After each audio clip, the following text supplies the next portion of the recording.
ये कहकर जलपरी जादू से लीची के पेड़ के ऊपर घने काले बादल ले आती है। फिर काफी तेज मूसलाधार बारिश शुरू हो जाती है। अरे इस बारिश में तो मेरी पंख भीग गए, अब तो मैं उड़कर भाग भी नहीं पाऊंगा। स्वर्ण जलपरी, ये लो, ये 2 फलों के बीज तुम अपने साथ ले जाओ और तुम्हारे जल राज्य के पास नदी किनारे इन बीजों को बो देना और इन्हीं से जादुई लीची और आम के पेड़ उगेंगे।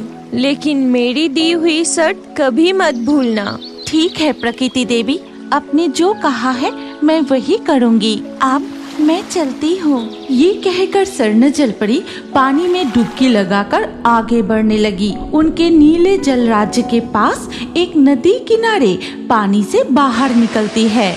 वाह, ये जगह लीची और आम के पेड़ लगाने के लिए बिल्कुल आदर्श है। मैं यही इन बीजों को बो देती हूँ।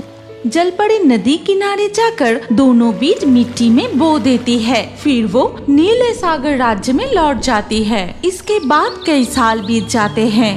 अब तक तो जादुई लीची और जादुई आम के पेड़ बड़े हो गए होंगे और उनमें फल आने का समय भी हो गया। चलो मैं अपने लीची के बाग में जाती हूँ। स्वर्ण जलपरी नीले सागर में तैरते हुए नदी किनारे पहुँचती है। अरे वाह, लीची के पेड़ और आम के पेड़ में कितने सारे फल लगे हैं, कितने सुंदर लग रहे हैं। जलपरी के लीची के पेड़ में बहुत सारे लीचियाँ लगी थी। तभी जलपरी देखती है कि उसके पेड़ पर कुछ तोते बैठे लीचियाँ खा रहे हैं और ये देख वो बहुत गुस्सा हो जाती है। हे, हुश हुश, भाग जा, मेरे पेट से भाग जा, नहीं तो मैं तुम सबको पकड़कर बंदी बना लूंगी। इस तरह स्वर्ण जलपरी तोतों को लीची और आम के पेड़ से भगा देती है। उफ, मैं क्या करूं? इस जंगल के पंछियों से मैं अपनी लीचियों को कैसे बचाऊं? हाँ, एक विचार आया है। मैं पेड़ों की लीचियों और आमों को गिनकर रखती हूँ। अगर कोई पंछी चुरा कर खाएगा तो मुझे पता चल जाएगा। स्वर्ण जलपरी अपने पेड़ की लीचियाँ और आम गिनने लगती है। गिनती पूरी होने के बाद बस और कुछ दिन बाद ये लीचियाँ और आम पूरी तरह पक जाएंगे। तब मैं इन्हें तोड़कर जल राज्य ले जाऊंगी। चलो, अब मुझे अपने जल राज्य लौटने का समय हो गया है। कल सुबह फिर आकर पहरा देना होगा। ये कहकर स्वर्ण जलपरी पानी में डुबकी लगाकर चली जाती है। तभी वहाँ से कालू कौवा उड़ता हुआ जा रहा था। अरे वाह, कितनी सारी लीचियाँ! जंगल में यहाँ ऐसे लीची और आम का बाग है, मैंने पहले कभी नहीं देखा। मैं जाकर लीची के पेड़ पर बैठता हूँ। कालू कौवा जाकर लीची के पेड़ पर बैठ जाता है। फिर वो एक लीची तोड़कर मजे से खाने लगता है। ओह, कितनी सुंदर, कितनी स्वादिष्ट! ये रसीले लीची खाकर मेरा मन भर गया। एक गुच्छा लीची मैं अपनी पत्नी मीनू कौवा के लिए ले जाता हूँ, वो खाकर खुश हो जाएगी।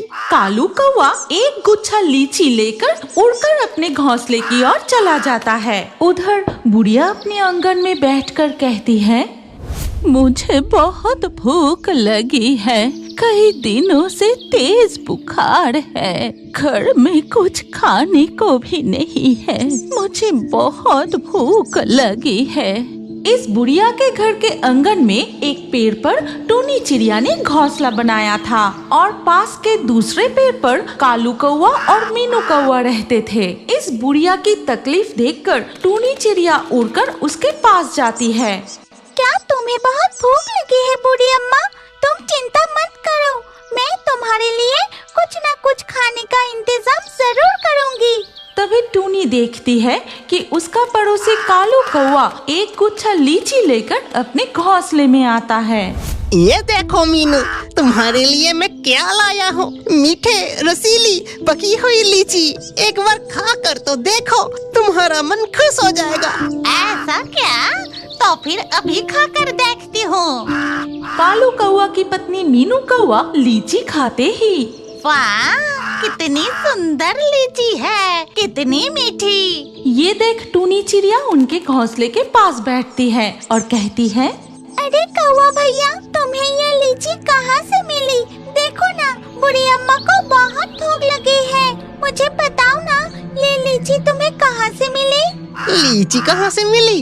अरे वो जंगल की एक पेड़ से मिली। हाँ, तुम टूनी को लीची का पता बिल्कुल मत बताना। वो लीची सिर्फ मेरे लिए लाना और किसी को मत बताना। बताओ ना कालू कौवा, बुढ़िया को बहुत तेज बुखार है, घर में खाने को कुछ भी नहीं है। मैं सिर्फ बूढ़ी अम्मा के लिए लाऊंगी। नहीं नहीं नहीं नहीं नहीं, मैं नहीं बताऊंगा। तुम कोई दूसरा फल ढूंढ कर लाओ। कौवे की बात सुनकर टूनी चिड़िया बहुत दुखी हो जाती है। फिर वो खाने की तलाश में उड़ जाती है। इधर उधर बहुत कोशिश करने के बाद अचानक उसे नदी किनारे एक लीची से भरा पेड़ दिखाई देता है। वहाँ तो एक लीची का पेड़ दिखाई दे रहा है, मैं जल्दी जाती हूँ। फिर टूनी चिड़िया अपनी चोंच में एक गुच्छा लीची लेकर बुढ़िया के पास लौट आती है। बूढ़ी अम्मा, ये लो, तुम्हारे लिए लाल लाल लीची लाई हूँ। आज लीची खा लो, कल तुम्हारे लिए कुछ आम लेकर आऊंगी। मेरी प्यारी टूनी, तू मेरा कितना ख्याल रखती है। अच्छा, यहाँ से 2 लीचियाँ तू भी खा ले। ठीक है बूढ़ी अम्मा। फिर टूनी 2 लीचियाँ लेकर अपने घोंसले में लौट जाती है। इसके बाद धीरे धीरे रात हो जाती है। अगले दिन सुबह होते ही स्वर्ण जलपरी अपने लीची के बाग के पास वाले नदी से बाहर निकलती है। अरे वाह, इन लाल लाल लीचियों को देखकर मेरा मन खुशी से भर जाता है।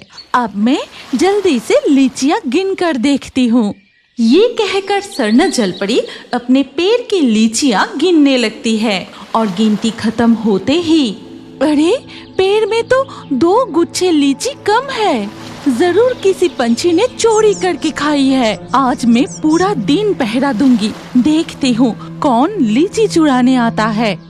उधर तब टूनी चिड़िया अपने घोंसले से बुढ़िया से कहती है, सुनो बूढ़ी अम्मा, आज तुम्हारे लिए मैं पके हुए आम ले आऊंगी। ठीक है, अब मैं चलती हूँ। फिर टूनी चिड़िया उड़ जाती है और ये देख कालू कौवा की पत्नी मीनू कौवा कहती है, ए जी, वो टूनी चिड़िया क्या बुढ़िया के लिए पक्के आम लाने वाली है? कहीं उसे उस लीची और आम के बाग का पता तो नहीं चल गया? तुम अभी उसके पीछे जाकर देखो और सुनो ना, लौटते समय आज मेरे लिए भी लीची लेकर आना, ठीक है? ठीक है, ले आऊंगा। मैं अभी जाकर देखता हूँ कि उस टूनी को लीची का पता चल गया या नहीं। ये कहकर कालू कौवा घोंसले से उड़ जाता है। फिर वो लीची के पेड़ के पास आम के पेड़ पर बैठता है।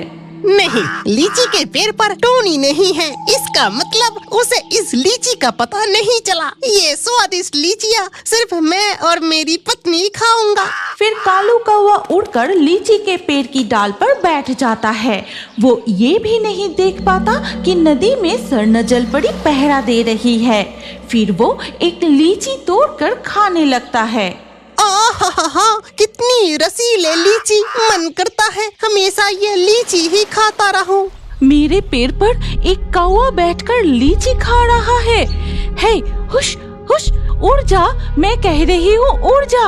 अरे बाप रे, ये तो एक जलपरी है। तुम पानी में रहकर मुझे इस लीची के पेड़ से नहीं भगा सकती। तुम्हारी ये लीचियाँ बहुत स्वादिष्ट है। मैं और मेरी पत्नी ये लीचियाँ मजे से खाऊंगा। कौवे, तेरी इतनी हिम्मत, मेरे पेड़ की लीचियाँ खाएगा और अपनी पत्नी के लिए भी ले जाएगा। रुक, अभी मजा चखाती हूँ। ये कहकर जलपरी जादू से लीची के पेड़ के ऊपर घने काले बादल ले आती है।